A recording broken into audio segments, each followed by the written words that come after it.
Everything is fine here on Detention Block AA23, a Star Wars podcast. I'm Mike, joined by Bogie, here to talk some Star Wars.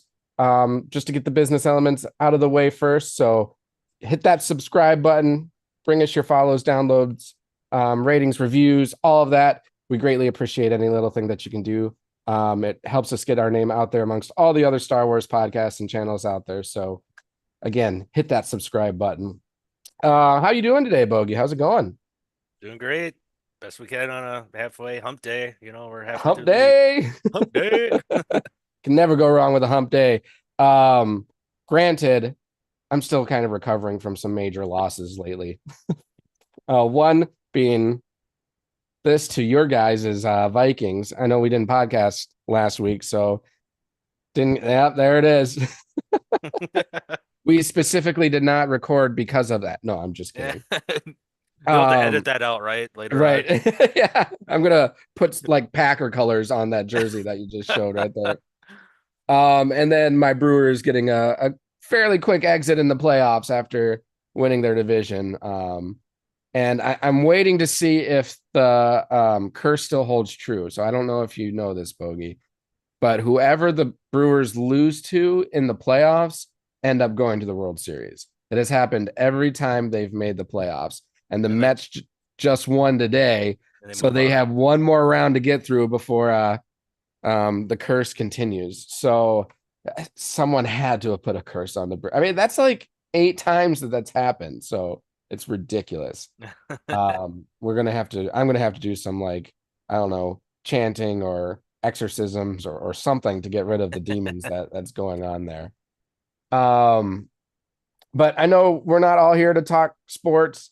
Here to talk Star Wars. Reminder: the chat is working today, so bring us any questions or anything you have, and we'll bring you onto the show. And we'd love to share the conversation with all the guests and viewers out there. But before we hopped on, we were kind of talking about, there's still not much news going around Star Wars right now. It's kind of a kind of a dark period. We'll go with that because I don't know if how much of history you know, but like the Dark Ages. The reason why it's called the Dark Ages is because there's just not much history written about that. So because we're not getting much news items, I'm gonna correlate that to that. So not because it's a doom and gloom time for Star Wars, just that there's just not much going on. Um, but I did you did mention that there's some Comic Con call outs and panels that have been released. Do you want to speak to that at all? Yeah, over the weekend, there was a LA Comic-Con. I believe there was a few Star Wars individuals there, one being Ewan McGregor. As I said before, in the past, he's one of my favorite actors in the Star Wars series, as Obi-Wan Kenobi. Uh, so I didn't watch the entire panel, but I watched snippets and clips, and they did Yeah, indicate or kind of asked them questions to see if they could wheel something in out of them. And it seemed like, if anything, he teased about ideas. But he definitely did say he's interested in coming back for another Star Wars project, whether it's in a movie or Obi-Wan season two, um, or just a cameo in other such yeah, uh, series or shows or movies. And then there was one moment he was also teasing. I doubt it will happen, but he was teasing about uh doing a dress up outfit design with body armor, which just clearly teases Clone yeah, Wars. for sure. And he also said something about like maybe season two will be more of a prequel of like him during the Clone Wars, and he said he'd love to see um an opportunity to act with Hayden Christensen again. Yeah. So, but if that's just smoke and mirrors, who knows? But that's something to kind of watch out for if there's any speculations right now. But if everything gets confirmed, I'd be stoked and excited if he comes back for another Star Wars project. So if he did, what would you want to see in terms of like another Kenobi movie show or what story or maybe it's just something original that they would come up with, but is there anything in particular that you would be interested in seeing? Yeah, I think that how they left off the season one of Obi-Wan had me really excited. Now I doubt they could bring Liam Neeson back, but when he popped up Oh yeah, and he that's a could good point. finally see him when said, "I'd train you to speak to your former master," the whole Force Ghost thing. I thought I was like, oh, and it looks like he's kind of like riding off into the sunset. So I'm like, okay, maybe that's just a how they conclude it. But I just love that ending when Obi-Wan was like, Qui-Gon, where have you been? He's like, I've been here the whole time, you idiot. Type whatever he said to him. Like, Yeah, he's like, oh, come on, let's go. And then they just kind of like walk off. And I was like, I'd like to see more if they could somehow bring Liam Neeson back to be that Force Ghost and have some more story on Tatooine. Because I think Tatooine is kind of an interesting what they've explored outside of like Mos Eisley or the huts, some of the small towns like the small folk in yeah, Mandalorian. When they introduced that, I was like, okay, so there's got to be a lot of that kind of stuff throughout Tatooine that could make it kind of, I don't know, some interesting story. I don't know if Obi-Wan ever creates relations with the Sand People or not. um and that's a you good had point. season one, you teased it a little bit of thinking like it was gonna, you knew he was on Tatooine, you thought he was gonna be like the the overseer of Luke Skywalker's Right, upbringing. right, But then the season kind of turned around and it turned into a rescue mission of saving Leia. right. So until the very last episode, I mean, Luke was never really a focal point of the show. So what if you made season two now Luke a focal point and Yeah. there's, things at bay? I mean, clearly he in New Hope, I don't know what he when he made that scary horror sound that scared the sand people. Yeah, yeah. Like the sand people right away were like, "Oh Yeah. fuck, let's get out of here." He looked like one of those like wailing inflatable tube guys, what you see at like used car lots or whatever, making that interesting noise. How about Yeah, you? What would you look like to see if Ewan McGregor came back for another project? you know, I think I brought this up last time, and I'm spacing on the person's name, but the original writer who was doing like the Kenobi content and how it was supposed to be a trilogy. After listening to that interview with him, like I really wish we could have just had his vision in a movie trilogy. Uh that really can't happen now because season one it would be kind of close to his first movie, his like theory of it, but it was still completely different. But there are a lot of similar elements, like Riva was part of it. But I guess I would want to investigate more of what he was talking about because the first movie was supposed to be about um him like coming to the idea that he needs to let go. Like the force is what's in control. So his whole purpose of like watching Luke was like, I'm going to watch Luke to, raise him and train him to be a Jedi to like, be the true balance of the force, what Anakin was supposed to be. And in that story, he comes to the realization that the more he tries to control the situation, the more he's putting Luke down the wrong path. So like he's gonna follow the same path of his dad and fall to the dark side. So then that first movie was him coming to that realization and then letting go. And once he let go was when he was like getting his force powers back again. And then the second movie, what did what was he talking about? But I would see like the second movie kind of going into the element that you talked about, like his training with Qui-Gon, because obviously that is an important element to the story, not just Kenobi's training, but the concept of becoming a Force Ghost. Because, and I don't want to spoil anything because you'll get into this later on in the Clone Wars show that you're watching, which we will speak to later. But there's an element of that towards the final seasons that is a perfect segue into how season one of Kenobi ends. So maybe tap into the Force Ghost concept because obviously Kenobi becomes a Force Ghost because we see him do that. Well, he's first just the voice at the end of A New Hope, but then we see him visually in Empire Strikes Back and Return of the Jedi. So if you haven't, just give it a look. I'll give a call out to the person who's doing the interview with Star Wars Theory. he did an interview with this gentleman. So if you want to go check that out, I think I don't know, it might be 30 minutes long, but just listen to the original writer's vision, and that's what I would want to see. But since we can't get that, I am totally on board on getting some kind of live action Clone Wars show because I think the fact that you have Hayden Christensen still, you have Ewan McGregor, like let's capitalize on those moments that they let go to waste in the sequel trilogy with, Mark Hamill, Carrie Fisher, and Harrison Ford, not having those people come together again.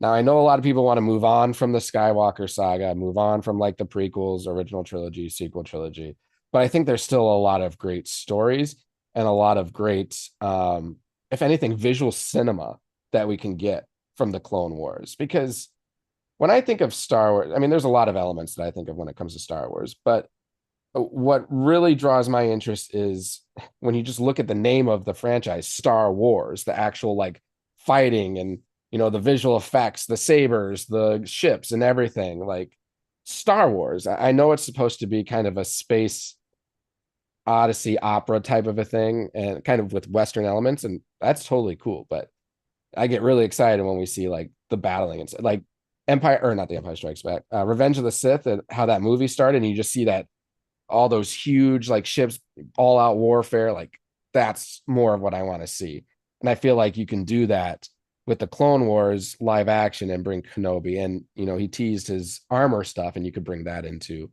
that show a little bit. So It's not like Disney doesn't have the money. right, I mean, Instead of pumping out all these, I don't know, just half-assed shows with scripts that are like half good, terrible. half yeah. I'll just say it bluntly, terrible. No, they're not terrible. They're just not to my liking. How about that? hmm Yeah, and they're totally willing to waste money because I mean, I feel like that's what some of these things have been. Like you look at the flop that the Acolyte was and how much $180 million they spent on that. Like it's throwing a lot of money out there for something you weren't completely sure about because we've never seen anything in that era. So Again, like we said before, it seems like more and more often it's just a swing and a miss, yeah. And like your Brewers. Just kidding. you're not wrong. You're not wrong. No. Um, and it seems like it would be really easy with Star Wars. Now I get it. There's a lot of passionate fans out there, so you're going to get a lot of like criticism one way or another. But like it shouldn't, in my eyes, it shouldn't be that hard to create a good story. I mean, you can look on YouTube and find tons of fascinating Star Wars fan films. It's like if our fans can come up with these stories, why can't writers come up with these stories? So I don't know. It's a swing and a miss when it should be just like hitting a ball off a tee. I mean, Yeah. it's Star Yeah, Wars, at least get a single out of this. right? Come on. We're not asking for home runs. I mean, Uh, yeah, you'll get them every once in a while, but so at least make contact. You don't know yeah, what can happen when you at least make contact. yeah. But no, with Kenobi, I think it's a safe bet. You could, I mean, even though the Kenobi show wasn't received as well as they probably hoped to, there's still a lot of people that really enjoyed it. And I mean, I still really enjoyed it. I really enjoyed watching Ewan McGregor continue to portray Obi-Wan Kenobi. That was like my favorite thing about that show. So if you continue to do that, I'm happy with it. hmm Totally agree. Um, and we were also before we jumped on, we were talking about Comic-Con in Minneapolis, and I haven't been to a Comic-Con in Minneapolis. I've only been to Star Wars Celebration in LA. I think it was 2022. But you enjoy, I think you mentioned before too, you enjoy cosplaying or dressing up, right? Yep. Like There's a we and should that's there's a what we lot need of to do. Like I love cosplay. I love dressing up in my Star Wars stuff and going out and doing stupid things. like I said, I got my Obi-Wan outfit from last year for Halloween, so There you go. See, I've got a Jedi costume. I've got a Vader costume. I've got a Rebel pilot costume. Let's find a Comic Con to go to and let's make fools of ourselves. yeah, for those listening, at the LA or not the LA, the Minneapolis Comic-Con, Hayden Christensen's supposed to be there. Now, granted, I don't know if you can look up Mudge. Is it this upcoming weekend, the weekend after? I think it's sometime Let in me look. October. So Minnie Is it at the convention center? Yeah. That's what I figured. Minneapolis Comic Con 2024.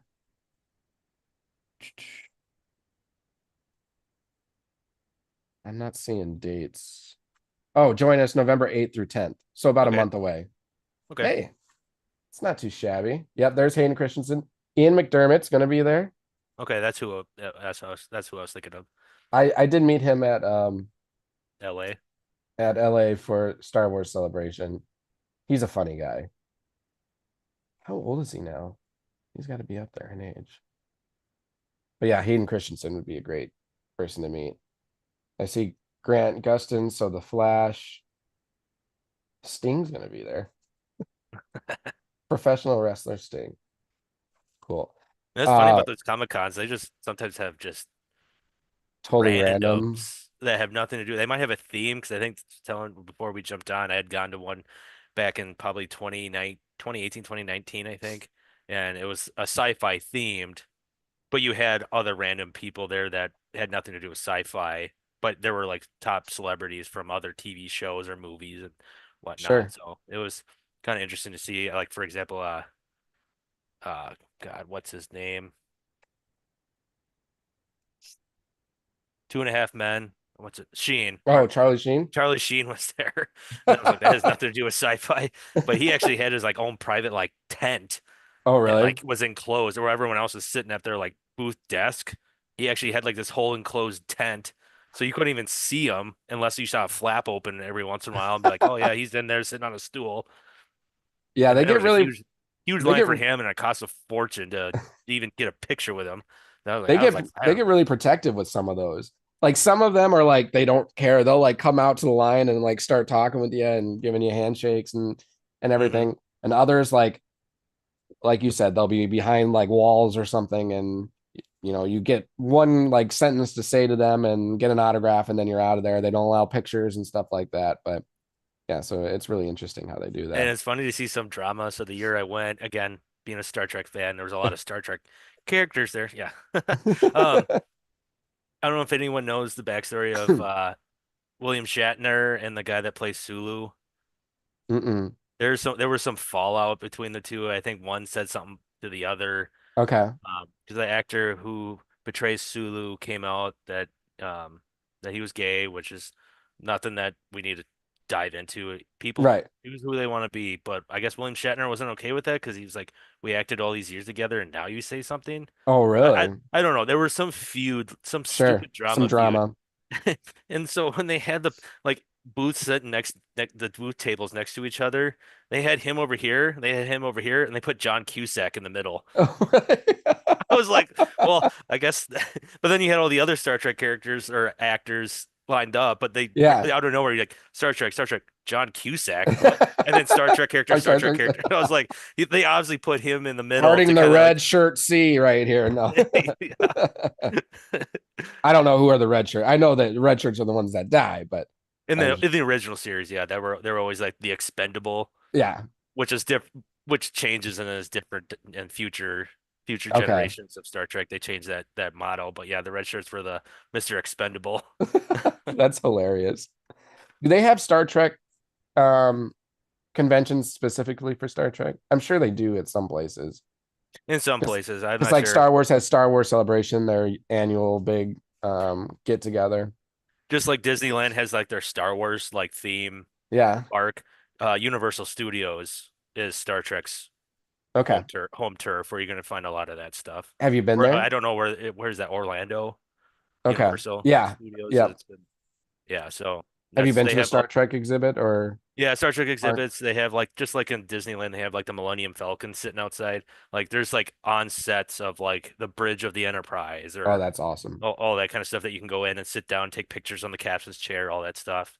It's something I've always wanted to do, but never got around to it. I know Mall of Well, we got to America get you here. out there. I know here in Mall of America at one point, this was several years ago, they had recreated one of the bridges of the different series. I think it was the Next Generation. I think they reinvented the bridge that you could go in. And I went with my brother and we were going to go, but we saw the ticket prices were like $120 to go in and you get like Mm. 5 minutes. I was like, $120 for 5 minutes. And Not worth it. I tried to look up really quick, and there was like actually someone. I don't think you were supposed to take videos, but someone Oh, somehow snuck in and took a video. And I someone's was always like, going to try wow, that set design is super disappointing. I'd be so mad if I paid that much money for for five that. minutes in a shitty setup. Like, so I was told my brother, I'm like, good thing we didn't go. Would have been a waste and Oh, that's disappointment. so sad. Yeah, But yeah, people always try to, sneak those things in. Like when I'm at Celebration, they'll do like trailer releases or information that like yeah, we don't want this leaked, so no video, but you always get someone that's hiding back there and then it'll be on YouTube until Disney shuts it down. But yeah. um no, that's cool. You'll while we're on the topic of Star Trek, you need to tell your beard story that you were telling me before we started recording. I gotta embarrass myself. Is that what you're Yeah, saying? you can absolutely. I'm gonna embarrass myself after that, so yeah, I'll let you go first. So again, at this sci-fi convention, wherever it was, 2018, 19, my favorite character of all time in Star Trek is Will Riker. He's in the Next Generation saga. Um, and he was going to be there, and I was super stoked. But then I was looking at his itinerary and his schedule and everything. He was going to be like in a panel room doing questionnaires. Then he was going to be like off for a while. So like the time I was going, for the amount of time, like it looked like he wasn't going to be at his booth at all. So I was a little bummed, but I still ended up going just to see the other Star Trek actors and whatnot. And I get there, and all of a sudden I look over and I see him standing in his booth. I was like, oh.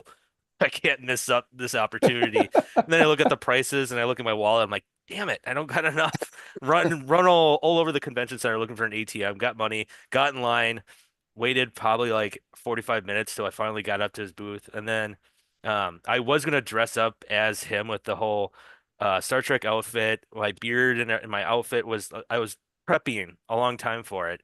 And then I think the day before I was doing some trim up and I actually nicked part of my beard, so I had like a bald spot, random bald spot.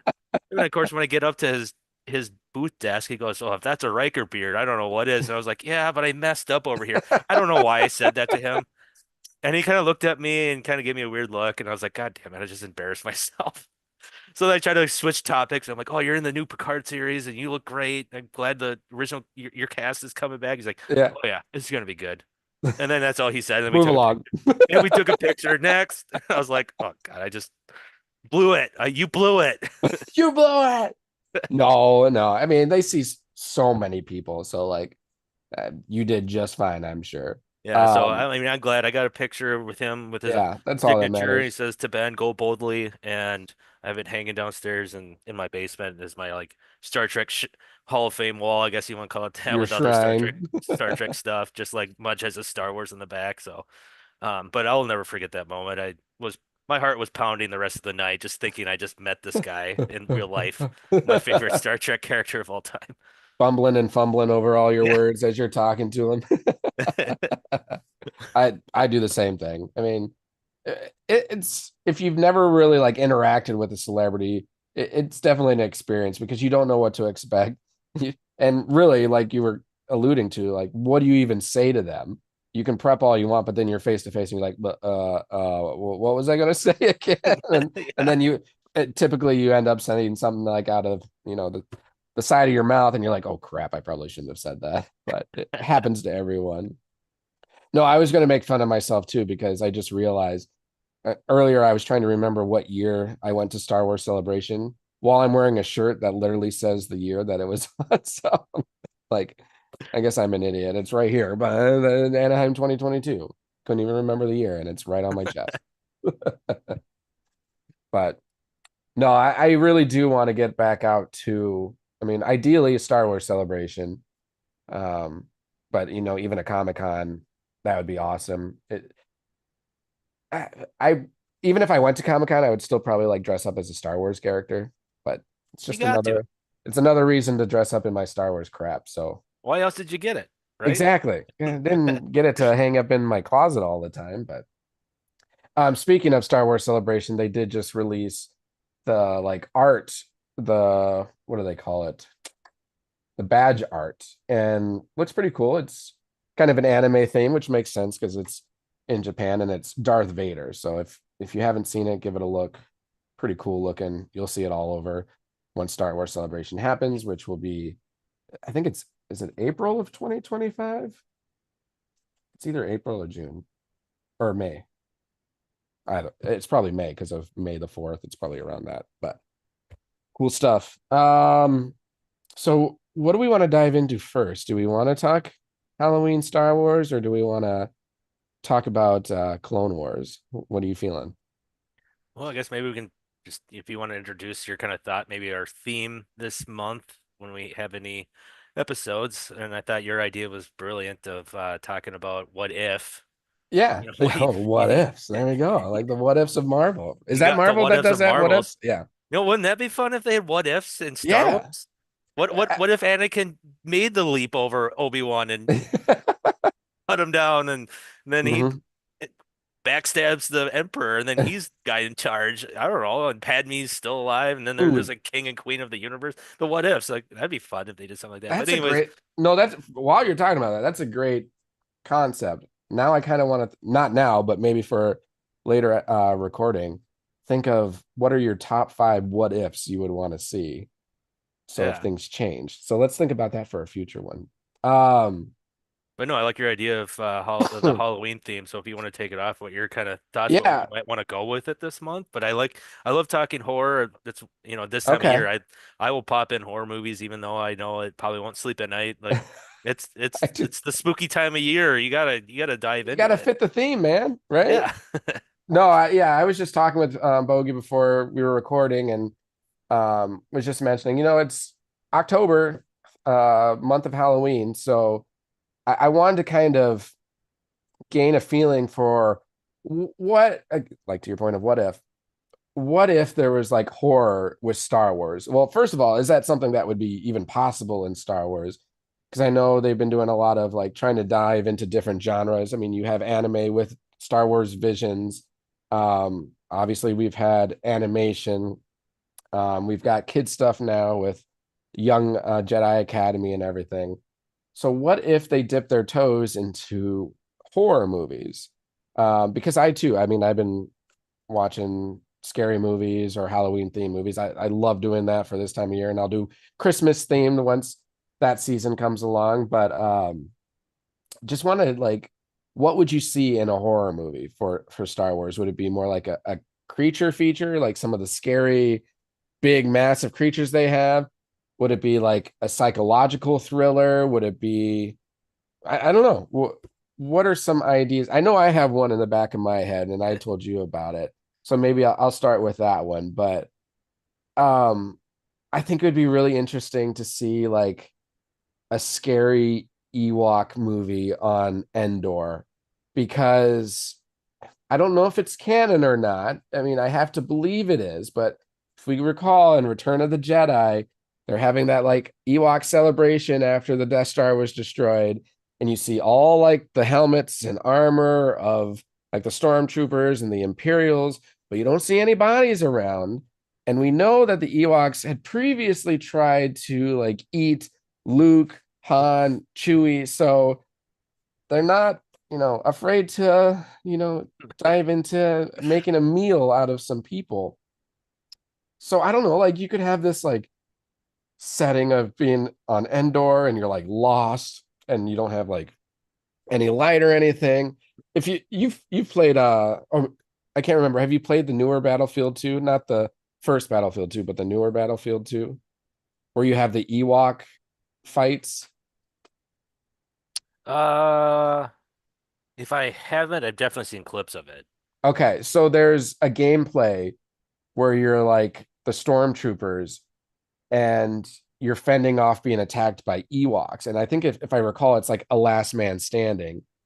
And once you die, you turn into an Ewok and then you go and you kill all the stormtroopers and everything. Okay. But like you can't hardly see them. I mean, obviously you have a pistol, but these guys are like short and they're hiding in the brush and it's dark out. It's like if you could turn that into a like a scary movie, I think it would work. I think you would be on par with some of the crazy little creepy movies that we see this time of year.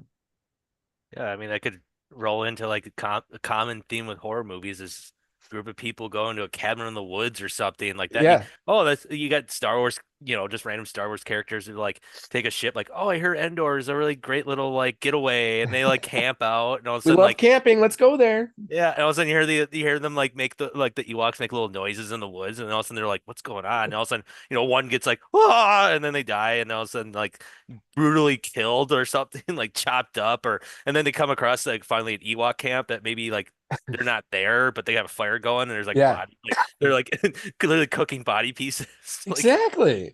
I think it would work. I mean, I don't think Disney would ever make it, but I yeah. think I would see it. It'd be fun.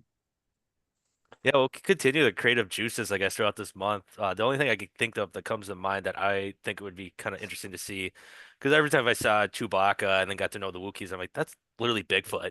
Right. True. And what if you made some sort of movie like that where there's Bigfoot in the woods and it's hunting down people that went out on a little vacation or something like that? Instead of Bigfoot, it's Big Wook or something like that. Yeah. Big Wook.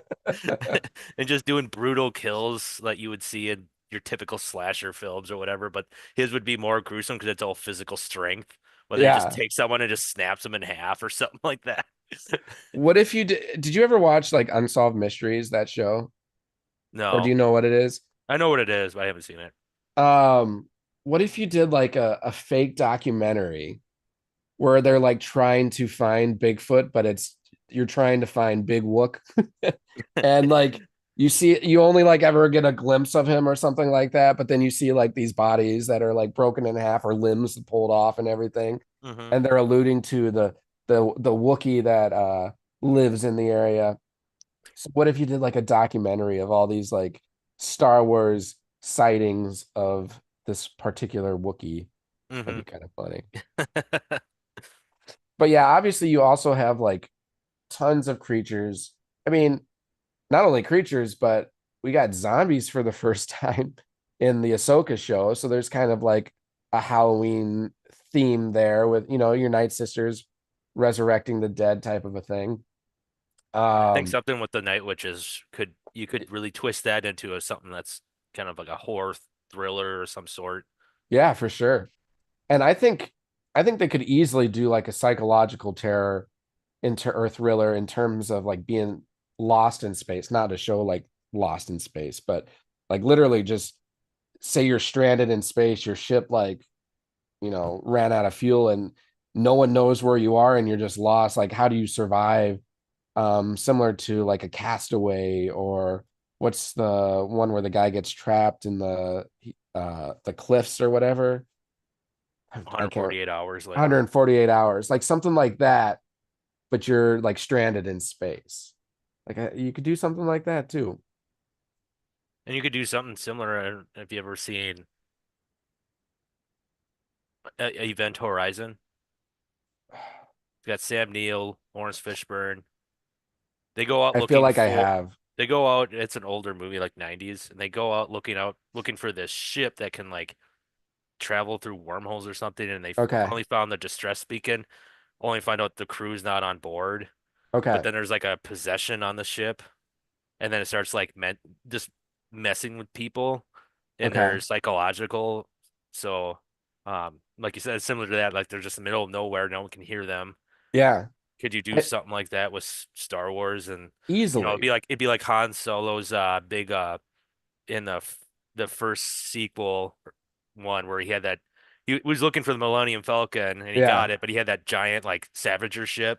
Yeah, for carrying the Rathars. Yeah, and he had those like all of a sudden the power goes out, those get loose. Like Exactly. you can make up all these different things that he was capturing, and then all of a sudden shit hits the fan, and all of a sudden you're like running through the ship like in the dark, and it's like almost like an aliens aspect too Yeah. to it, like something's hunting them down, and You could easily do that in Star Wars.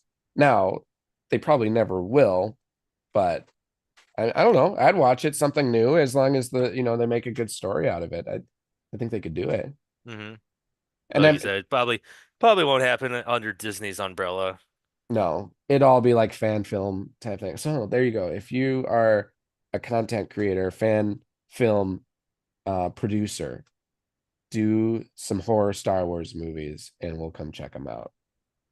Um, there's something else I was gonna say and I totally spaced. pun intended, spaced. But yeah, No pun intended. but yeah, I mean, so what have you watched any horror movies or scary movies so far? It's almost tedious, but I started kind of looking up what I haven't seen or maybe want to rewatch. Don't worry, Uh, I just watched Casper the other day, so with Christina Ricci and oh yeah, that's an old the school the classic. president from Independence Day. Oh He's the yeah, dad. Pullman, Yeah, Pullman, yeah. yeah. Um, the one I just saw because I didn't notice it was on Peacock already when I was looking for horror films. Of course, their section right away was horror, so because it's that time of month. And I saw the first one and I thought it was all right, but I knew they were trying to make a universe out of this, and it was Winnie the Pooh, Blood and Honey, Oh yeah. I and they saw like an ad for it, but I or was is that on Netflix? it's on Peacock. Peacock. Okay, then that's what I saw. So did you And watch that? yeah, I saw the first one whenever that. I mean, they're turning around pretty quick on these movies, and then you could tell it's like really low budget. Sure. The first one was very cheesy and generic slasher.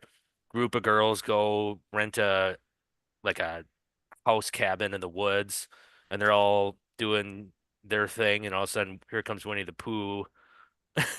It's just a slasher Because movie, why not? and it was funny too because in the intro, like Christopher Robin is like growing up, and he goes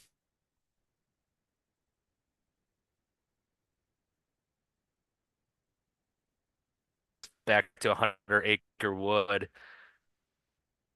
to see introduce his girlfriend. Did I lose you? I got you again. We're good. Was Oh, losing you for okay. a bit, but I got you again. What was the last thing you heard? You were just talking about when Christopher Robin. Oh, yeah. So he goes into the 100 Acre Wood to introduce his girlfriend to them, but then it's like it's all like dark and just. And here, what was the one character that was always depressed? Eeyore? Eeyore. And there was a little gravestone that says, "Here lies Eeyore." It was like, and Christopher Robin's like, "What's going on?" And then he finally finds Winnie the Pooh, but he's like, they don't really talk, but you could tell he's pissed because he's like, "You abandoned us." Yeah. And then he like literally just murders his girlfriend, and then he like runs away and Oh gets out of gosh. there safely, and then it kind of just spirals off from there. You don't see Christopher Robin, but in the second one, Christopher Robin's actually is a key character in it, Okay. and you kind of get this backstory of how the Winnie the Pooh and his friends how they became what they were. Sure. They were apparently like, well, I don't want to spoil it for any viewers out there, but Okay. it's an interesting twist. And I just couldn't stop by. But then they had some very generic but hilarious kill scenes that were Okay. just like over the top, that were just like, okay. And then and the best part was so you had Piglet and Pooh in the first one. This one they introduced the owl, Okay. Piglet's back, then Pooh and then Tigger. I want to see what Tigger had in Uh-oh. store. They had him locked up in a cage and they finally like let him loose and he's like literally Freddy Krueger with his like sharp talons. Sure. And it's just he has like a couple lines only. He's like, "Run, bitch. Dance, bitch." No So- T-I double G Come on. Gotta throw that in there. but Oh, geez. the quality got a little bit better because I'm guessing that they made money from the first one, and what they eventually want to do is make what they call it Pooniverse. Oh gosh. And it's like uniting. It's like their own Avengers because they plan to make more of these like old classic folktale Sure. stories. One is like they're gonna have some like nightmarish movie with Bambi getting Oh revenge, God. and then another Against the one's hunter. yeah, yeah, and then another one is gonna be one with Pinocchio. Okay. One's gonna be something with Alice in Wonderland. Like somehow, and then when all those like one-offs come off, then they're gonna like unite everyone somehow into a movie.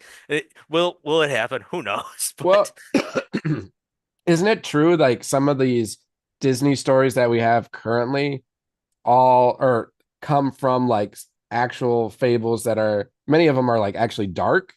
Like what is it? The Tales of Grimm or something like that, where they're like Hansel and Gretel and oh yeah. you've got the witch that, wants to eat them or whatever. Like there's some dark history to a lot of these fables. So that maybe they're like tapping into that element a little bit more. And That's kind of Yeah, fascinating, actually. that's what it seems Super like. cheesy, but kind of fascinating. Yeah. So yeah, I delve into that and I was like, well, it was a fun watch. It's short, like hour and a half or less. Yeah, Still, I was kind of like, yeah. I think the first one went to theaters, but the second one I think went straight to Peacock. yeah. That way you But know it's good. yeah. But it's funny the guy that plays Christopher Robin in the second one, he also was in the first one, but briefly in the beginning, and that's it.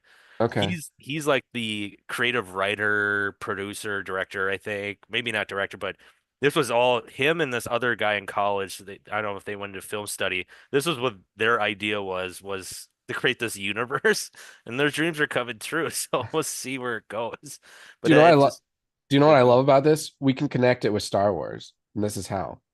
Have you ever seen the movie Christopher Robin? No.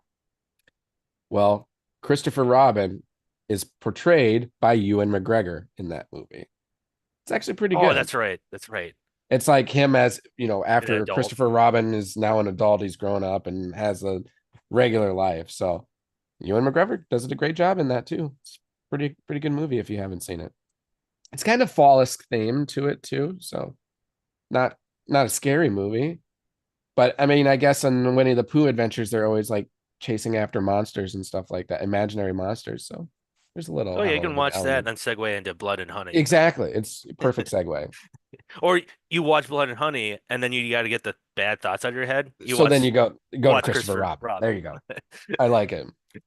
Yeah, I was just rewatching Haunting of Hill House. A couple The episodes ago. show. Yeah. Yeah.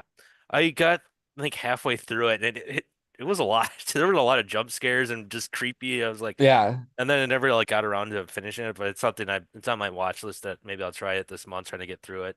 See, I like those type of movies or shows more than like Thrasher or, you Yeah. know, super gory type stuff. I Like mean, you're not gonna go through like a Saw marathon? I weirdly do enjoy those movies. Not I hate gore. Like I can't stand that element, but I like problem solving movies, and I feel like there's a lot of that in the like the first Saw movie when it came out, like as disturbing as it is, and the person who created all these films needs to probably be locked up somewhere. But like it was kind of thrilling. It was kind of interesting and trying to solve it. Have you seen all the Saw movies? Yeah. I've seen most of it. Except the whatever one with Chris Rock. It was a Chris Rock? Okay. Spiral. I think it was called Spiral. Okay. And what I've been told, it's Not doesn't good. you could really just skip that. It has nothing to do with John It's like a Kramer and his spin-off. yeah, it's kind of its own thing, but it's like someone trying to be John Kramer's Jigsaw or something, but they think he's still Okay. alive or I don't that's Sure. what. And I was like, that sounds dumb. And I just want to see anytime that we continue to see the main villain, Yeah. Jigsaw, and like I do like movies like that that have that he has that motive Yeah. why he does what he's doing and There's a who he's reason. doing it to Yep. is to kind of like rebirth them Yep. to get past the sins that they've committed. Yep. And when they fail, They die. they die like I would say Saw has Brutally. some of the most interesting Oh. kills. I'll give it that. That's See, what I I hate that kind portion of it. I always like mm. of But like I love the puzzle element to it. And some of them Mhm. I have solved before The movie ends. the Like, movie ends. I don't want to spoil it for anyone, but there was the one with I'll just say the line and I'll see if you can pick up on it. He's in a safe and secured location. Do you know which one I'm talking about? you know, I knew that one. I predicted that one by the middle of the movie. I'm like, I know where the kid is. I know where the kid is. And I was right. But I again, I don't want to spoil anything, so I and I won't think tell the you. second one, Was that the second or the third one? that was the second one. Okay. Well, yeah, it was revealed in the end of the second, carried over to the third, Yeah. because what's his name? Wahlberg's brother, is it Donnie Wahlberg? Oh, I can't remember. He's the detective that his kid Oh, sure. Yeah. and he, which I was disappointed. I really liked his character and like Yeah. how he got out of the trap, like he gets trapped, Yeah. and then at the beginning of the third movie, it's the same trap that the characters were stuck in the first one, Yeah. and he was like looks at the saw and he's like, screw that. He just Yeah. bashes his foot in, so he goes through the lock noose, and then he crawls out. And I'm like, yeah, that's the smarter way to do it. I think when you take the toilet bowl cover and you just like, Yeah. I was like, well, now he's smart. Like, Yeah. So I is don't that him just making fun of his first film? Like maybe that's I all don't you had know to because I'm do? sure a lot of people are watching that, kind of like, well, why can't you just do that or do this or? Yeah. But that wasn't the whole point of the first movie. It was the Right. big reveal at the end that I Yep. think is one of the. I remember Never watching that with my saw dad. that coming. When I was watching that with my dad, I was like, "Oh my God, that's got to be the biggest plot twist I have ever seen in a movie." Like, that shocked me. I was like, "Whoa, that's awesome!" That Even they bigger than what's the one with I see dead. Sixth Sense? Do you think it's a bigger twist than that one? that one always kind of like when I first watched it was like throwing me off, just because there was hints throughout the movie where he wasn't really talking to anyone but the kid. Yeah. There was Yeah. like moments where like he'd yell upstairs to his wife and there was like No, no no response. response. I was like, this is odd. Like, and the fact that the kid tells him what he's experiencing. And then you had that weird opening, but it didn't like show what ends up Right. happening until the end. And you're like, oh, that all makes sense. So Right. I know it's M. Night Shyamalan doing his best to have his twists, Yeah. but I Yeah. mean, My dad spoiled that movie for me before because he was like, "Have you seen the movie Six Sense?" This is like shortly after release.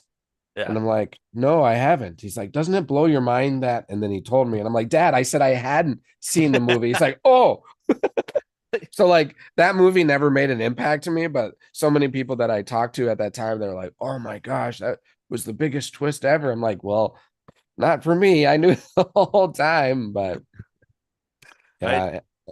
I Go had that ahead. Sorry. same experience when I grew up. I loved the saw it, probably earlier than I should have, but that was my dad, and we are like, oh, we're popping in a movie, and there's action thriller, and I'm like, this is rated R, right? I probably shouldn't be watching it, like, because my mom's probably not home, and he's like, oh, Yeah. let's pop in a Terminator. That's so we watched Terminator, then we watched Terminator 2, and so when I got excited because I was jealous back in the day when my brother, being older, went to the movie theaters to see Terminator 2. Okay. And my brother told me what an experience it was to see something like that, and you see that twist in that movie when Yep. Arnold's the good guy. Yep. Uh, then Terminator 3 was coming out, and so I think it was like the day after July 4th, and I was able to convince my dad, like, can we all go, or at least you and I? And then we finally we got the whole family to go, and I'm sitting next to him, and there's like a little like plot tease where like Arnold has like a battery cell in his chest that's like deteriorating after battling the other Terminator. Yeah. So he like rips open his chest, opens up, and then he like pulls out this battery thing and he tosses it. And he's like, "Yeah, it's nuclear." And you see this huge explosion, and that was like maybe a third of the way through the movie. And I'm Yeah. sitting next to my dad, and my dad leans over, he's like, "He's gonna use his other battery cell to kill the Terminator."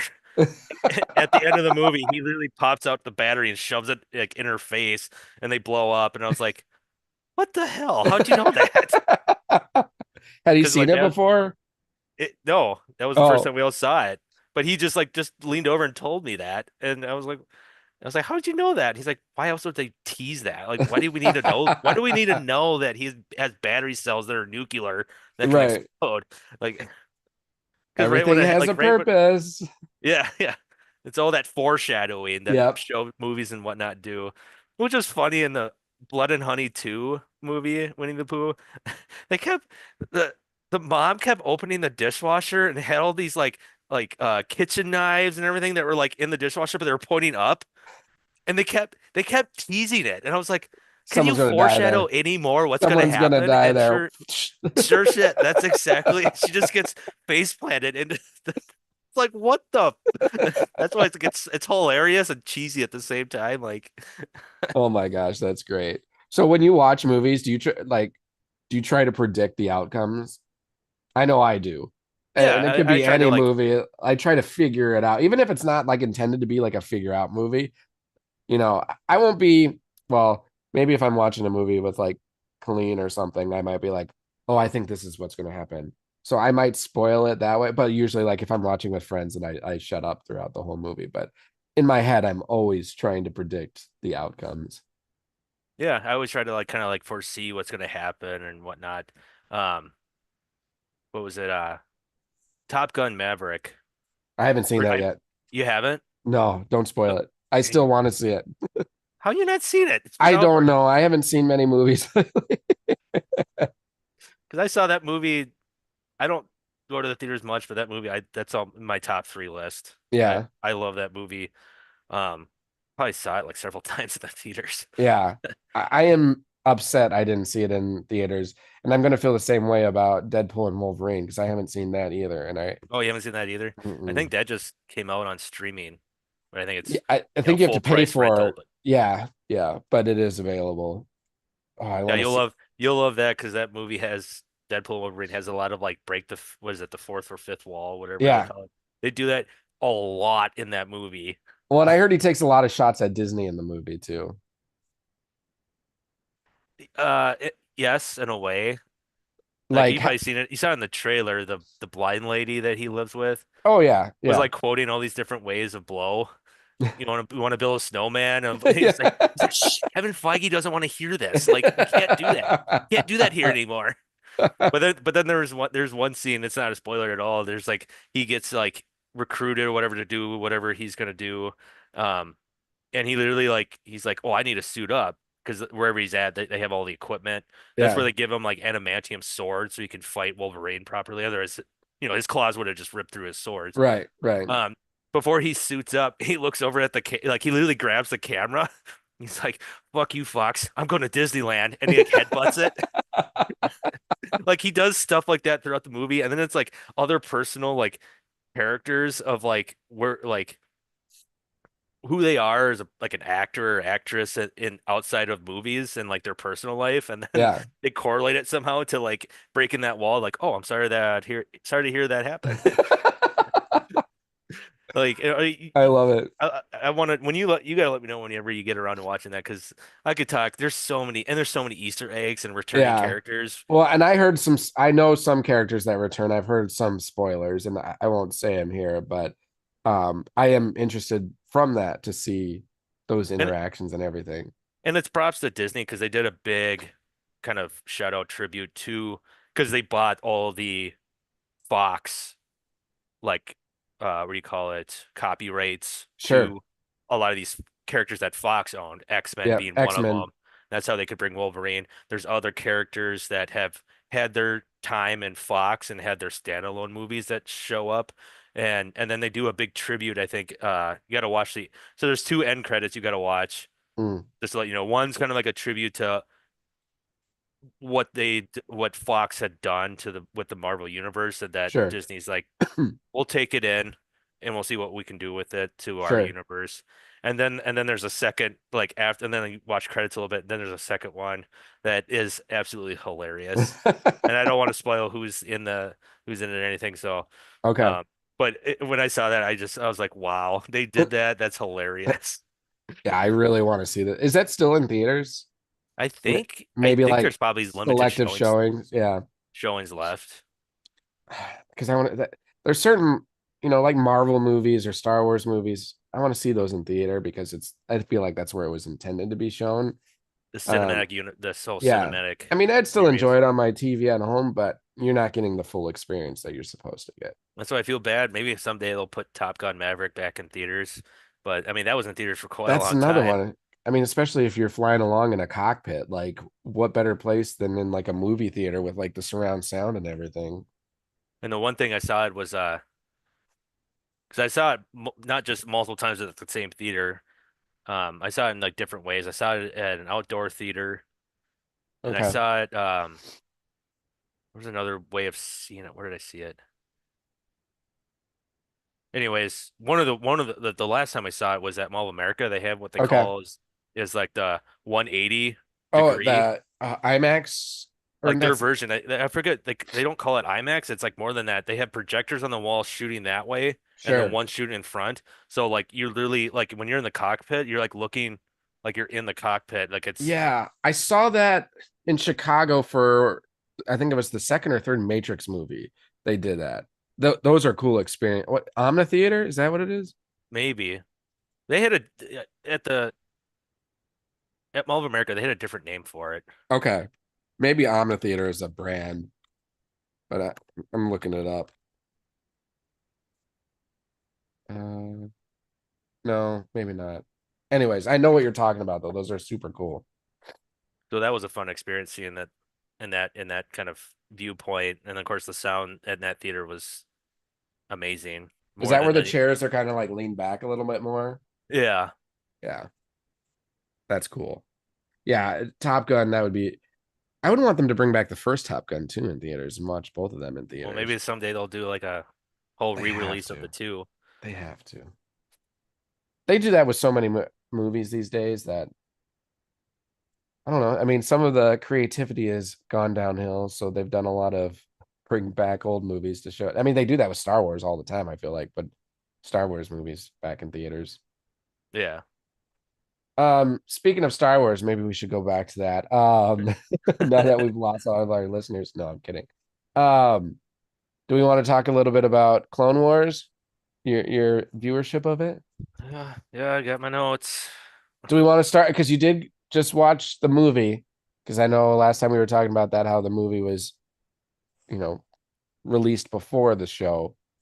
So do we want to start with that one? Yeah, so time horror one thing. Well, okay, I got to give off the movie gave a really good vibe, but it felt like it wasn't really necessary. But I guess just to kick it off, that like first half hour was just like, okay, Jabba the Hutt, his son is gone. We gotta, but then it goes to like Anakin and Obi-Wan, and they're fighting. I forget what planet they were on, but that goes on for like a half hour, and I'm like, this is like its own standalone story. I mean, it was cool. It was cool and all, but that scene when I was just like shaking my head when he gets pinned down. He's like, "I want to buy some time," and then that one general guy comes out of the tank, Yeah. and the droids are all surrounded. I'm like, this is a fucking Jedi. Don't wait, just waste them. Like, Yeah. but then Don't also give like him an he just opportunity to escape. yeah. So and then he like uses the Force to like grab some rocks and makes like a little table and chair. He's like, I think it's time to negotiate. I'm like, are you fucking kidding me? You're gonna buy that?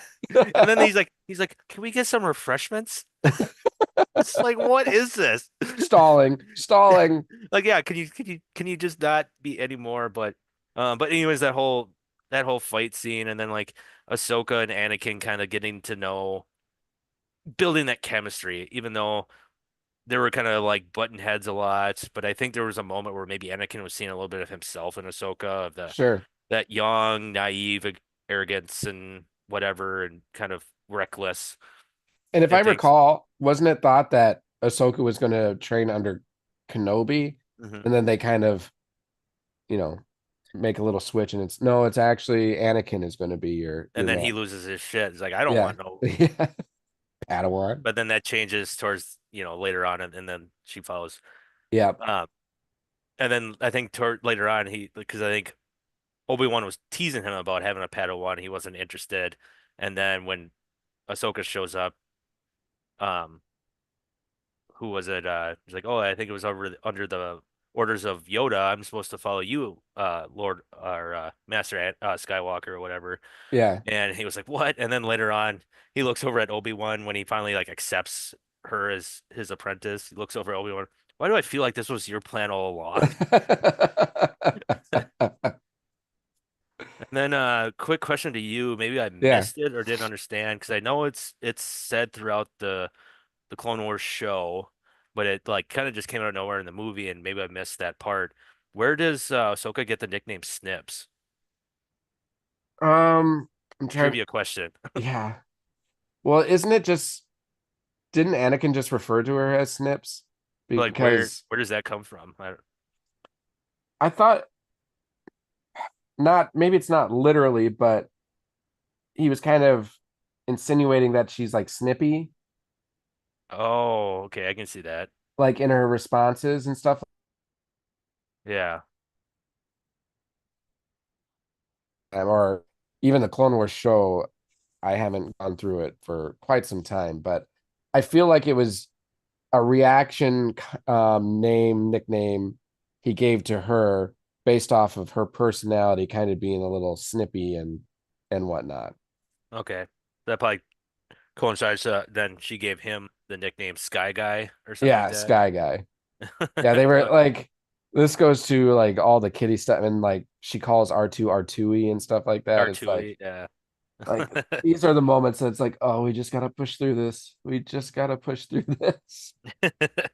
But just for me, it wasn't that bad. Maybe as much as like you and Dustin kind of talked to that, to me it's been tolerable. So if it only Okay, gets better, good. I'm going to be Oh thrilled yeah. because I don't think it's not too. Yeah, it has its moments, but it's not that. I guess I was maybe what you guys said put the bar like down here, Yeah. and I've been We like I'm actually been satisfied. yeah, So exactly. maybe So that's the route to go then. you guys pushed me to have low expectations, and actually it's been where maybe I would have, if you guys didn't talk more about it, maybe I would have had mediocre expectations and maybe it would have been hit or I don't know.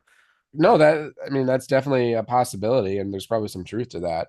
And I mean, the first time I watched through it, because I'm I watched it and I didn't particularly like I wasn't like, oh, this is amazing Star Wars content. I'm like, oh, okay. I was more watching it just to get more, lore and more background on characters and everything, and more knowledge of the Clone Wars. So it's not, I didn't enjoy it and I didn't not enjoy it. I was just kind of like, meh. I think it's safe to say that Dustin was a little bit more on the side of like not enjoying it. And then once we got to a certain point, then he was like, oh yeah, this is this good is shit. this is good shit. And I felt that way too once we hit a certain point. I'm like, this is okay. I was just watching this to get more like lore and stuff like this, and now it's like I'm fully invested in this and I'm captivated to see where it goes. So now I hope we're not setting the bar way too high, going the other way, and you're like, oh, it didn't really meet that. So you're gonna just ride in the middle the whole time. But no, there. I mean, in my opinion, some of the best elements of Star Wars comes from that show. Like some really cool concepts, things that are like really deep, and I'm excited for you to see some of that. Yeah, and I'll keep you updated as far as what episode I'm on and what I'm kind of seeing. I know you'll have to let me know what specific episodes. You said there was like a trilogy episode. Yeah, let Like me. you'll have to tell me what season so I know to take You've note of. I you've gotta got take. a ways. I mean, there's definitely other stories that are along the way that like are going to hit you hard. Um, but like trying to think of how to put this. I just vision like this first trilogy, which is the Morbius trilogy. Morbus, okay. It it gives a representation of like how expansive this universe can be and like how deep it can be. Um Trilogy Star Wars. Morbius, sorry, not Morbius, Morbius. Um what episodes are the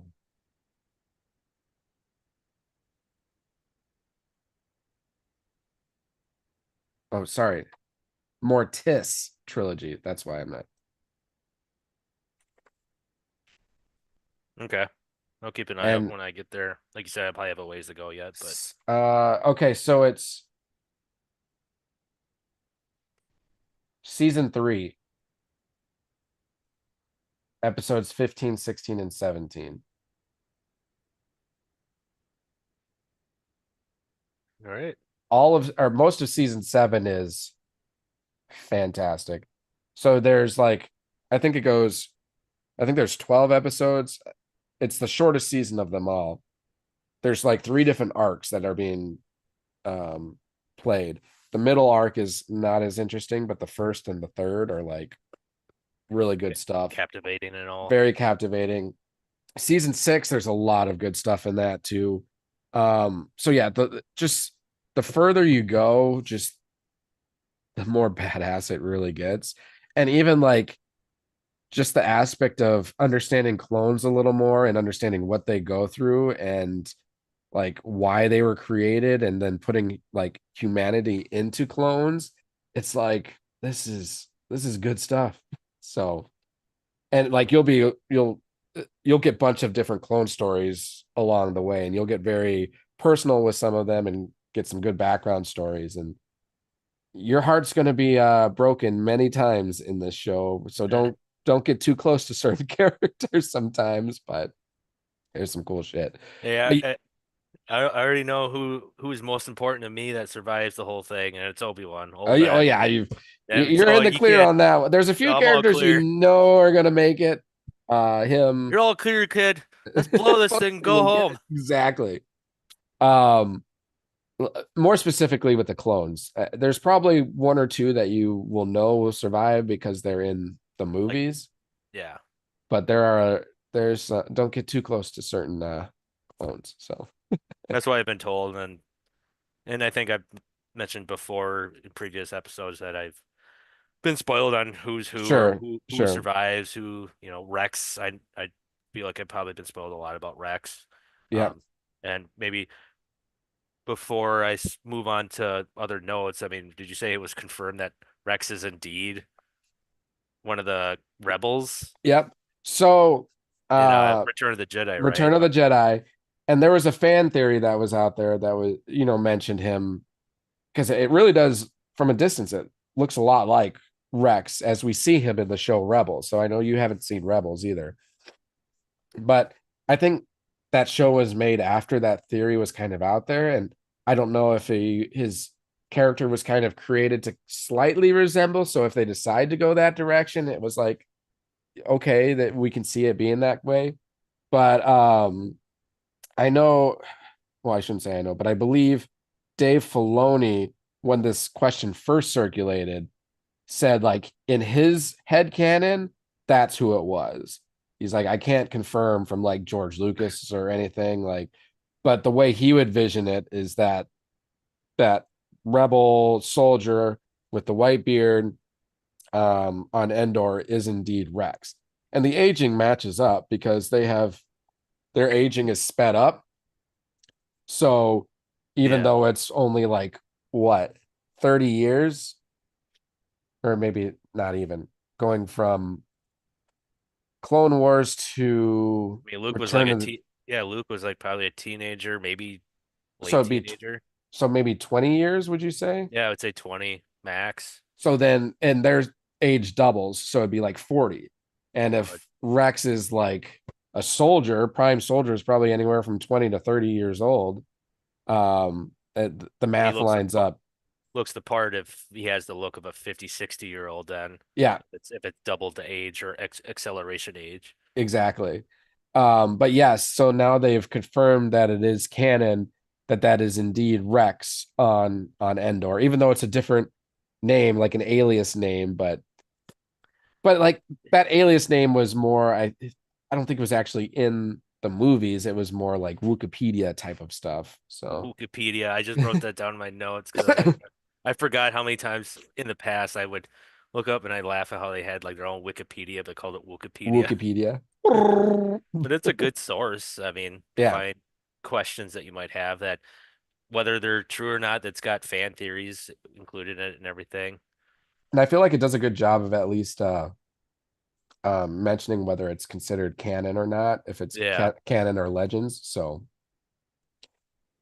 that's always, and to me, that's always important because I appreciate, well, I shouldn't say appreciate, but I pay more attention to canon stuff because I want to know what like what the universe is wanting to tell us, versus like theoreticals or fan It, film or fan fan films, theories.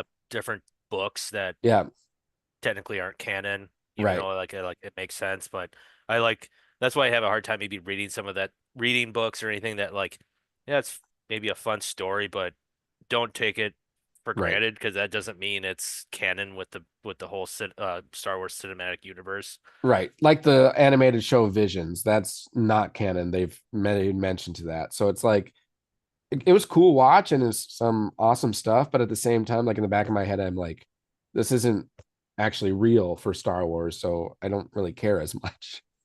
But Hmm. And then what was I gonna say?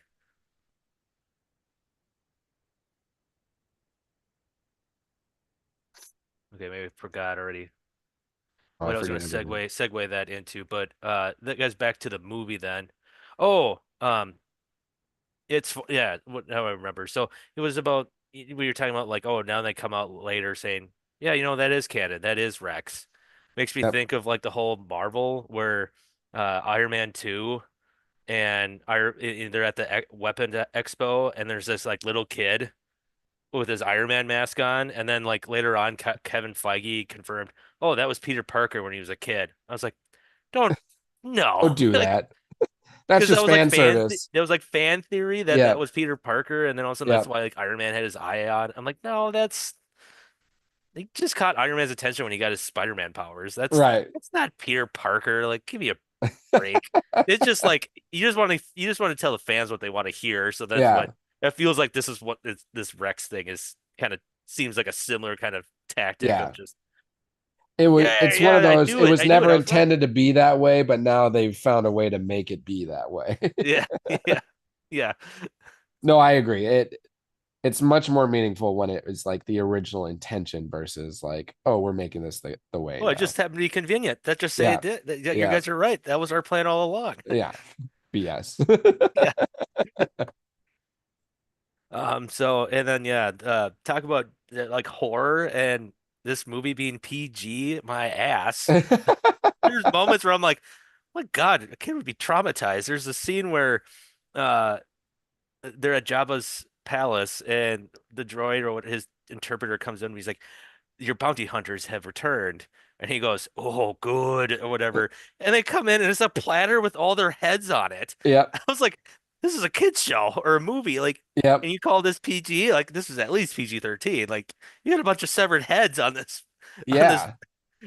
So talking about horror, like I was just like throwing back and there's like elements I've been seeing that throughout like the shows and along with this movie. I was like, I don't know if I granted PG. Like, Oh, I there's, and looking back at it, not just the movie, but the show and everything, like it should probably be TVMA in many ways. yeah, Um, I mean, blood doesn't get shown much, but that there's a reason behind that. I mean, because if you get stabbed with or sliced with a lightsaber, it cauterizes any kind of wound, and same with like a laser bolt. There's not much yeah. blood that gets shown, but blood doesn't make something like I guess it makes it gory, but that doesn't necessarily make it violent. And this is a very, very violent show, and it gets really dark. And I think Dustin and I kind of alluded to this previously too. Like, I think they figured out who their audience was watching this after season one or season two. Like, so the movie was created with the intention of like kids, even though there's like things like that. And then season one, definitely that case. Season two, maybe they were teeter tottering. And then it's like, once you get to season three, they knew who the audience was. So Hmm. So yeah, I guess that kind of wraps up the kind of the movie. pointers of the movie. I mean, I thought overall um was entertaining. Again, it had its moments that you guys warned me about. The droids were a little annoying at times. Did you feel But like the again, music didn't match? uh, that scene when they're crawling up the wall, Yeah. I was waiting for that scene, and all of a sudden I was watching, I was like, what the hell is this?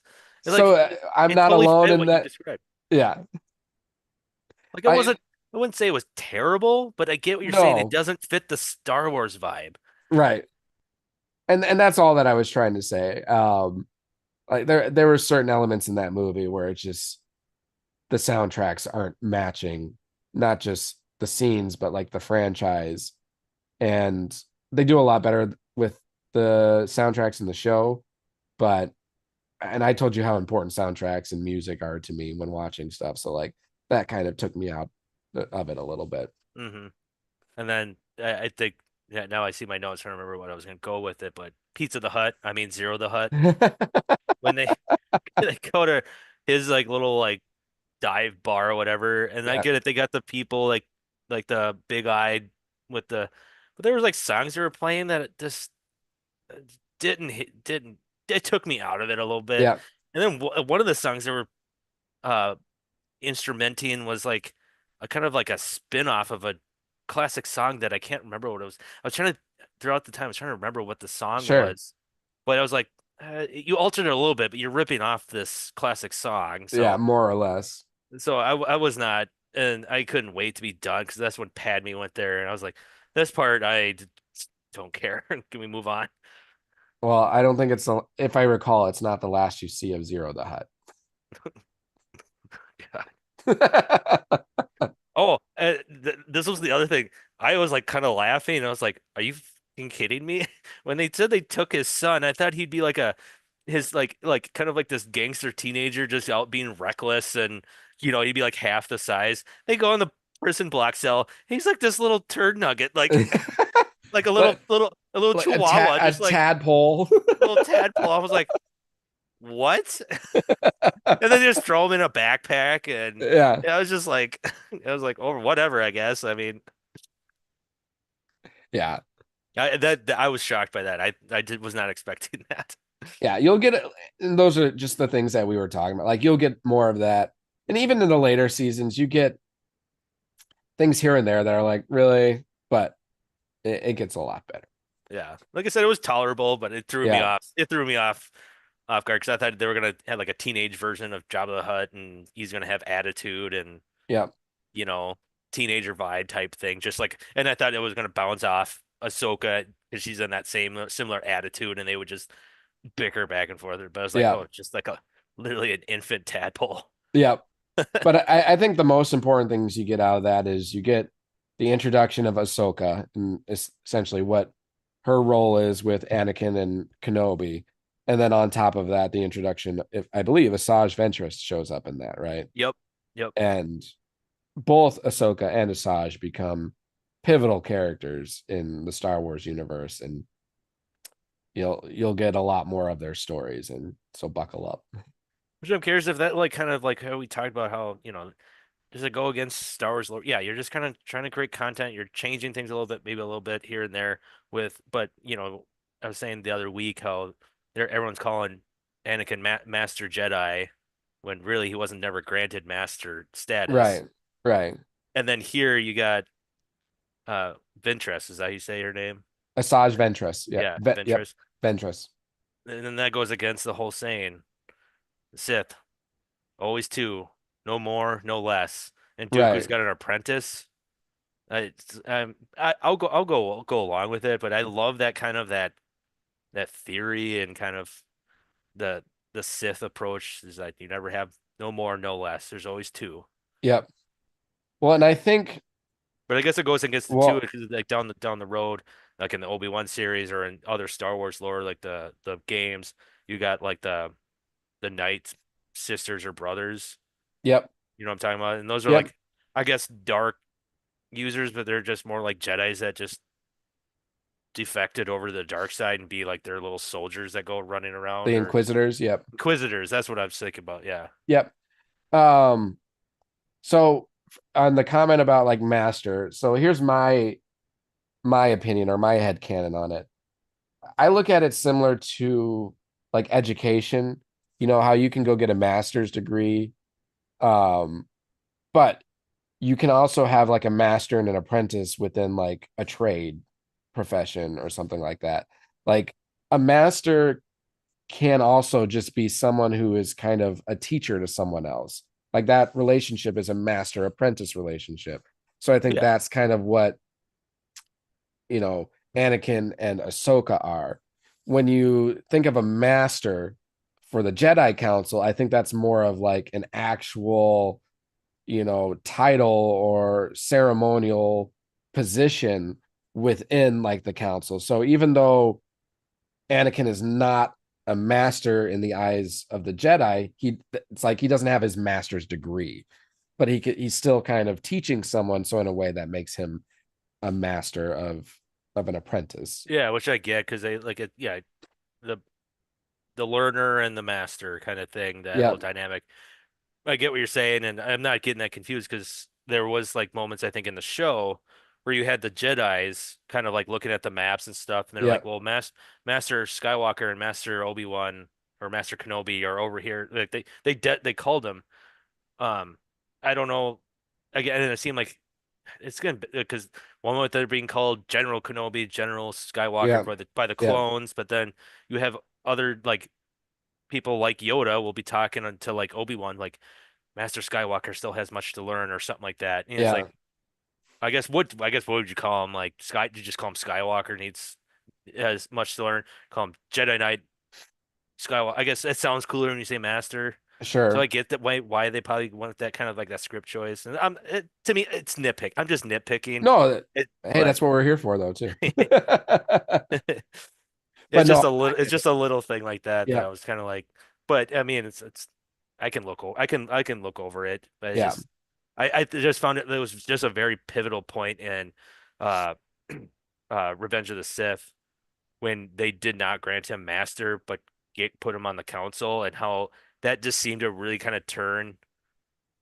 It was just like Anakin. the beginning of him turning to the dark side, of him Sure. being his anger. Like you can't have anger, but it was showing that he was showing, um, just vengeful towards the council for not granting him, like all those emotions that they say that lead to the dark side was starting to come out, Yeah. and I think that's kind of to me really is important of seeing that character development for how Hayden Christensen betrayed that, Yep. and And then I just I could be wrong here, but my prediction for as you watch this show, that understanding of that might change a little bit by the time you get to the end of the show. Meaning, like, what actually starts influencing his change, or what experiences does he have that is starting to lead him down the wrong path? Because you made the comment like the master portion is kind of what really started flipping the switch for him, which there's truth to that. That is definitely a piece of the pie or a piece of the puzzle. But as you watch this show, there's going to be earlier events that might have played a larger impact on that before he even got to that point. So okay.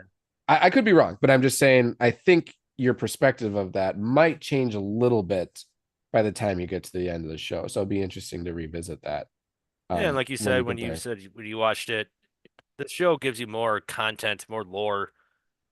And yes, of course, that's probably then gonna get me to reevaluate the character and their development and what causes them to do XYZ. So, but I Yep. look forward to it, and yeah, well, you guys will be along for the ride when I watch these, through the series, like, and how my perspective might change from here to there and about different things. So, Yeah. So what about, because you're on it, you have what minutes left of episode 10?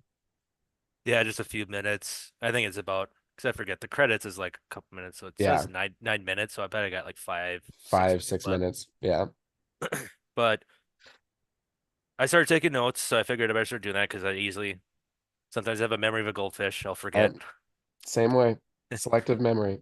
Um, so I started taking notes during first season, episode 7, called "Duel of the Droids." It was R2 versus R4, or they called him Goldie. Yeah. I knew right away. I'm like, that's a bad droid. And watching them two go at it, I was like, yeah, okay, whatever. Yeah. Droid fight, little action for the kids, I guess, Yeah. whatever. Um, and then Ahsoka going against Grievous, I think for the first time, was kind of an interesting kind of dynamic. But that's all I kind of really got out of that episode. It wasn't like my favorite or anything, but it was Sure. another like filler episode. Yeah. Then we get to the next episode, episode 8, Bombad Jedi. They fucking did it. The return He's of a back. the return of Master Jedi Jar Jar Binks. Good Lord. I mean, it was hilarious, but yet just so he just goes and grabs a cloak and he does all this fumbling, bumbling, but it looks like he's actually doing Jedi tricks and it just like happens to work out and he's again tripping over his own feet, but somehow a blaster goes off and it destroys a droid or and they're like, "Oh, he's using I don't know." But um what was it droid yeah, the droids in that episode were just super dumb. Yeah. I don't know how you Are, couldn't take it. How can you not take out Jar Jar Binks? I don't know. And Oh that's why I was man. kind of like, Poor Jar Jar. all these rumors that like, oh, is the fan theories and Phantom Menace, is Jar Jar a real Jedi? Look at the tricks he does. He looks like he's using a force jump to do all this and that, and Well, I think is it fans just wanted Darth Jar Jar. They wanted him to be a Sith. yeah, They I saw those rumors too. like the rumor was that Count Dooku wasn't the original bad guy, that it was actually going to be Jar Jar Binks, and he's kind of like the Yoda version of the on the dark side because when Just we first puppeteering in the background. yeah, when we first met Yoda, he was kind of like a weird, kooky little like Oh yeah, taking a stick and fighting R2D2. on Yeah. Dagobah. Yeah. Yeah. So that was their theory. And they're like, after the reception of him was like so poor, they're like, oh, we need to change gears here. No, obviously that is all rumor. And people have their own headcanon of, but just interesting. Yeah, but I just found that kind of ironic when I started watching the episode. I was like, oh gosh, they not knowing this episode was coming up, and I was like, they really did it. They really gave the fans what they wanted. Bom And then bom. the next Jedi. episode was episode 9, Cloak of Darkness. That's when they have Vice Vice Gunroy, Yeah. or yeah, they had him captured, and then there's like this Viceroy whole Newt Gunroy. yeah, Yep. New Gunroy, yep. And there's like this whole escape plan Mm, that the droids show up, and then that's where you have Ventress show up as well, and they try to like free him. And that's where I was kind of, is this something new? Because they had what they called like Senate commandos, and you had the okay. blonde hair guy that had like no visor on his Oh, helmet. Those aren't, okay. I'm guessing those aren't clones, No. but they like Yeah. wear like their armor was maybe a little more beefed up armor, but it's pretty Yeah. similar. That's why. Is there any more background that's going to come from that? I was just kind of confused. I was like, well, who's Not, if I recall, not really. Um,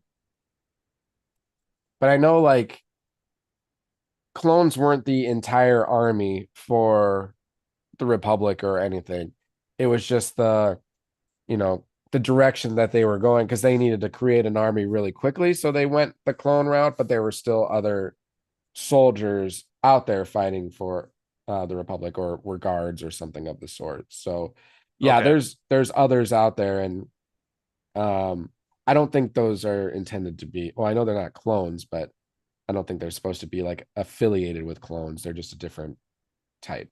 hmm And then the other thing I got out of it with Ventress coming back, and I was going to ask this question, but I ended up looking it up later. She is one of those like night sister witches. Yep.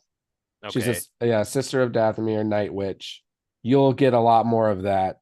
more background on You'll her. you'll get her full backstory as you go on, like even when she Okay. was still a Night Sister and how she got to where she is today. So you will get that story. So I don't really want to say much on that yet for you. So yeah, I'm interested to see her character, and the one thing that's I'm sure it's going to be an ongoing theme from now that I didn't take notes for the other episodes, but the previous episodes, the one thing I'm catching and including in the Clone Wars movie, bad guy always gets away.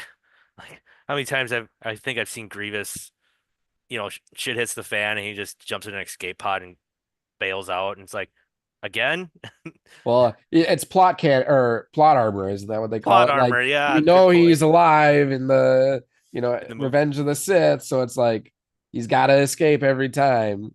which So is probably be the same thing with Kenobi. Like I said in yeah. the movie.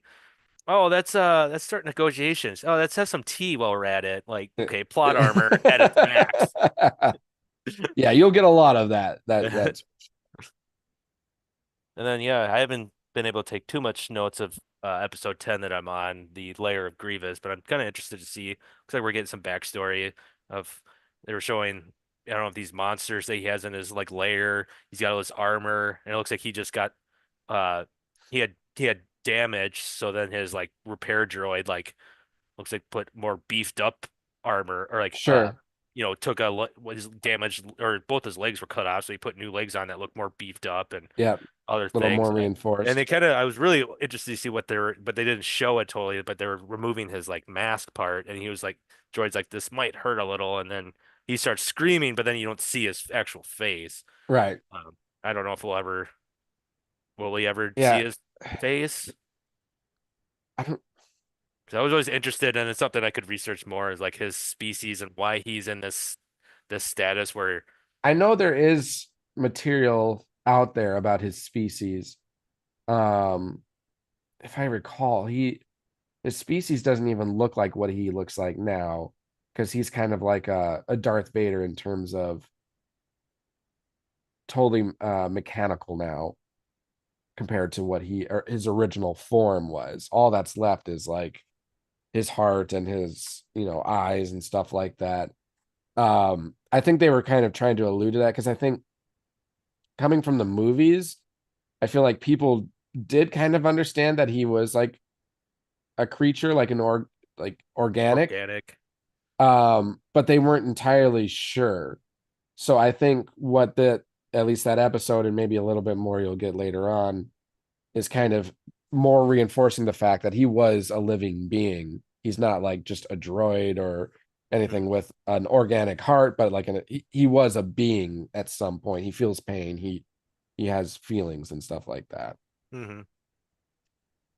Which is why that's a character that's I found fascinating. Yeah, Yeah.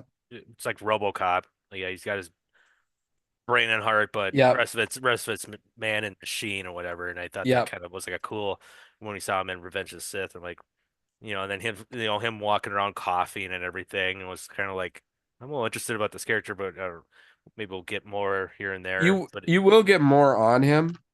I'm just I don't think he was a focus, but not a main focus. He's not going to be at the level of like Asajj Ventress or like you'll get Maul again, not as a focal point as Maul or Dooku, but they still want to provide some more backstory for for him. But I don't think you get he shows up, but it's not as important or detailed as the others, if hmm that makes sense. yep, I'm looking up uh Clone Wars episodes and seasons because I want to see what you're getting into.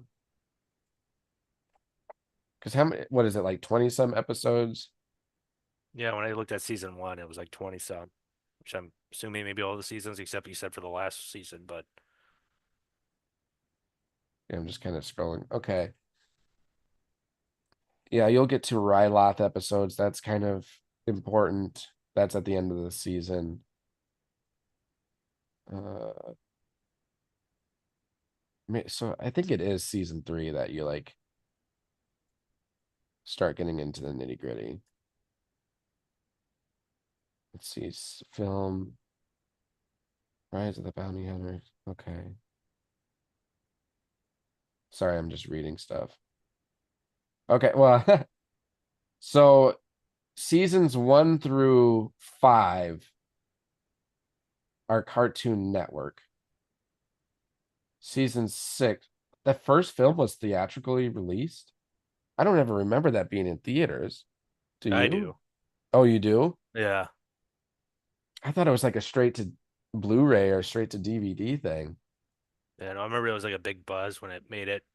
But again, when I first saw like maybe a trailer, like at the time, I was like, yeah, this looks like a campy kids cartoon. Who Sure. knows? And then on top of that too, not knowing is it canon or not? Because a lot of shows do that where they have like cartoon spin-offs of like live Yeah. actions and then it's not really canon. Yep. But now that it's been more and more confirmed, and I think that has to be where Dave Filoni's like career pretty much started with Star Wars was that film. Yeah, I believe so. And then season 6 was Netflix, which is also dubbed the Lost Missions. So after I think they originally envisioned the show to be the first 5 seasons, and then it got received so well that they had some episodes that they never produced, but they still wanted to bring. So then they made season 6, which are the Lost Missions, and then season 7, that was Disney, and that's probably some of the best stuff. Okay. But yeah, once you get to season 3, then that's when you get to buckle up. So Got a little ways to go, but I'll get there you at some do, point. you do. No rush. I mean, don't watch it just to push through it. Watch it and like absorb it and enjoy it because It's my I would. homework every week. No. I wish I could really relive experiencing it for the first time because that was Well, such a now you great. can live through me That's why I'm doing again. this. That's why I'm living vicariously through you for this. So I'm excited to see what you have to say and bring to the conversation with it. So anything else on that on the Clone Wars movie or show? No, that's pretty much where I'm up to speed at the moment, and you guys weren't wrong. I'm enjoying it, and it's more tolerable than you guys made it sound like. So Well, I'm I'm glad. enjoying it. I'm glad we set the bar low enough for it to be enjoyable And for then I'll get you. to season 7. I'm like, what are you guys talking about? This sucks. And I see it. Ta, you returned. You made it. I see you. He mentioned in the chat. He's like, made it. Phew. So welcome. You're making it right as we're wrapping up here pretty soon. So apologize on that. I'll just ask you, Ta, what do you remember most of your first time watching the Clone Wars show? No spoilers because we don't want to ruin it for Bogie. But what's something about that show that stood out to you? And I'll speak to it. But before that, we'll just kind of wind down. Again, hey, it's the Halloween season, so get watching those scary movies. Think about scary elements of Star Wars, and if you had to put Star Wars in the scary movie category, what would you want to see, or what content do we have that could already fit as that? Because we talked about zombie stormtroopers, some of the creatures that there are. There's already some scary elements to the Star Wars franchise, but uh and hey, if your baseball teams are still in it, congratulations. I don't like you. I'm still heartbroken, but oh, what did Taz say? Obi-Wan, his voice is perfect. His voice is Clone Wars. So Taz moment or big impact from the Clone Wars show was Obi-Wan Kenobi. So I think you will definitely enjoy that element of it as his character progresses. Yeah, which I So said before when I think I watched the first couple of episodes from last week's talk, that I was like, didn't know the cast right away, but I'm like, I was pretty 100% sure none of like the main actors were casted to voice in these Clone Wars movies or shows. Um, but yeah, the guy that voices Obi-Wan literally sounds like Ewan McGregor. He hits that accent just perfect. yep, And it's both and hit the same person that does Anakin. Hayden Christensen, Yep, uh, they Anakin both did a Skywalker. fantastic job. Hmm. And when they brought Anakin back in Ahsoka and putting Hayden Christensen's embodiment literally into the Clone Wars um version of uh, Anakin Skywalker, I think that was done so perfectly by Hayden Christensen. It was quite amazing and a tribute to his acting skills. So you will see more of that as you experience this show. Like even him just saying snips and the way he said snips, Hmm. like Yep. way to go, dude. Like we have never heard you say snips before in any of the movies. And that rolled off your tongue like it was extremely natural. So good job there, And dude. and the timing of when he would say that, it'd be The like delivery, yep, the delivery and the timing of saying it, like just hits. When I saw that, because I had seen again clips of the Clone Wars show, just yep. not seen it in chronological start from finish. But the clips I've seen when he says snips, and then I saw that scene, I'm like, oh, he hit that perfect. Even the look in his eye as he's saying it, it's Yeah, like that is the Clone Wars character. Like that is yeah, awesome, dude. Like ah, I hope we can and get more Sabine. Hayden Christensen, Yeah, but I'm sure we will. There's no way we're not getting more Hayden Christensen and Ewan McGregor for Kenobi and Skywalker. If I can guarantee you one thing, we're going to get more of them in something Star Wars. I mean, Disney's not going to miss out a chance of getting money. Nope. No, that's a cash cow for them right there. Exactly. All right, well, we'll wrap it up for today. We're at 59 minutes, so just about to hit the hour mark. Once again, I'll speak to the business elements. So please hit that subscribe button, follow, like, download, review, everything.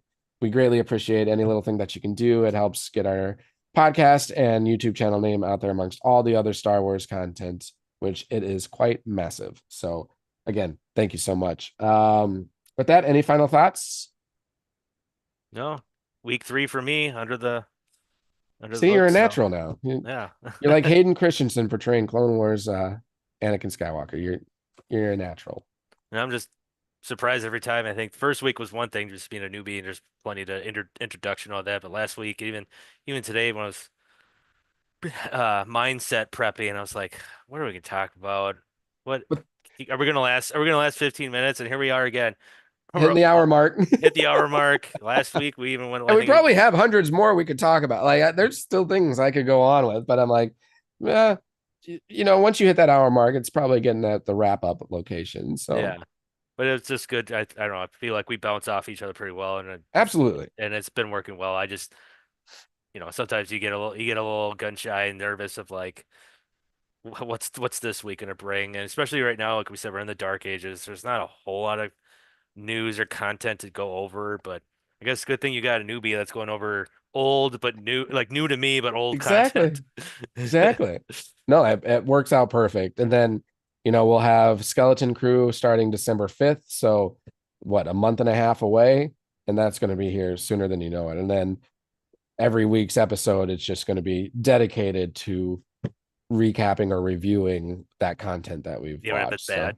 even if it's, hey, we did Acolyte, no offense to people who enjoyed it, but our group definitely were. You still have fun with it if it's Oh bad. yeah, no, absolutely. Like, it's still Star Wars and we still enjoy it. There's fun elements to it. Like, I mean, let's be real. Even the original trilogy, there are moments in those movies that you're like, really? And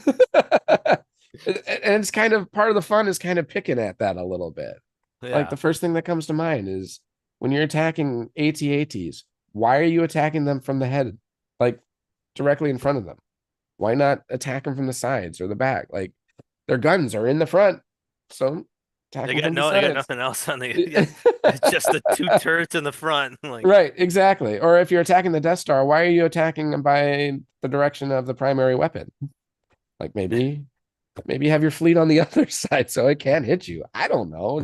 Just throwing it out there. But what I'm plot trying to holes. say is there's always elements that you can pick at and joke around and make fun of, but it's still part of the fun of, Star Wars. So Right, yep. um and then, of course, I'll run through our social media handles. So you can find us on Twitter at DetBlockAA23pod, on Instagram at detention_block_AA_23, and then our Facebook group and YouTube channel, Detention Blog AA23, a Star Wars podcast. And don't forget, we're also on TikTok. You can find us at DetBlockAA23. Awesome content. Congrats on week 3.